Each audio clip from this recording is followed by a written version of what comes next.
ప్రపంచ దేశాలు సహా దండయాత్రలు, తిరుగుబాట్లని ఎన్నో దేశాలు యుద్ధాలను చూశాయి. ఎంత చెప్పుకున్నా తరగని హింస చరిత్ర సొంతం. కానీ ఇంత విధ్వంసాలు జరిగినా అసలు ఒక్క యుద్ధమూ చూడని దేశం ఉందని మీకు తెలుసా?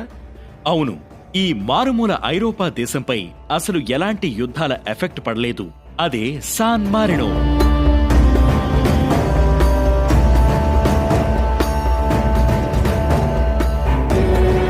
4వ శతాబ్దానికి చెందిన ఈ దేశం గురించి ఈరోజు అనగనగాలో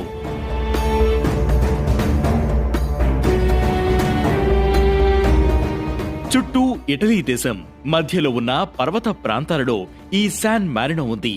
ప్రపంచంలోనే 5వ అతి చిన్న దేశంగా గుర్తింపు పొందిన శాన్ మారినో 301వ సంవత్సరంలో ఏర్పడింది. రోమన్ ఎంపైర్ నుంచి బయటికి వచ్చిన మౌంట్ టిటానో వద్ద తన బృందంతో నివసించిన సెయింట్ మారినస్ ఈ దేశాన్ని స్థాపించాడు. మారుమూల ప్రాంతంలో ఉండటం, భౌగోళిక రాజకీయాల్లో తటస్థంగా ఉండడంతో ఈ దేశం ఏనాడు యుద్ధానికి దారితీయలేదు. నెపోలియన్, హిట్లర్ వంటి నియంతలు సైతం ఈ దేశాన్ని విడిచిపెట్టారు.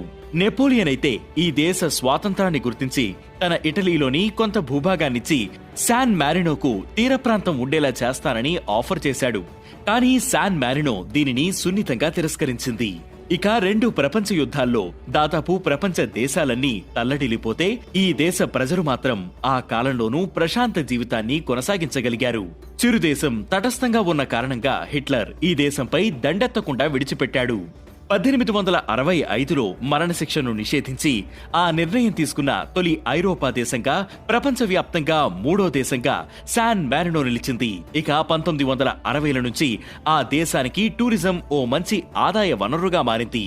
ఇప్పుడు ఆ దేశానికి సగం రెవెన్యూ టూరిజం ద్వారానే వస్తుంది.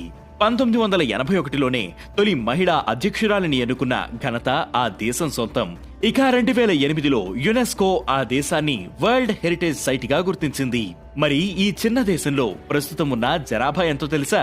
33,575 మాత్రమే. ప్రపంచ యుద్ధాల నీడ కూడా పడనివ్వని పీస్ఫుల్ నేషన్ గా గుర్తింపు పొందింది.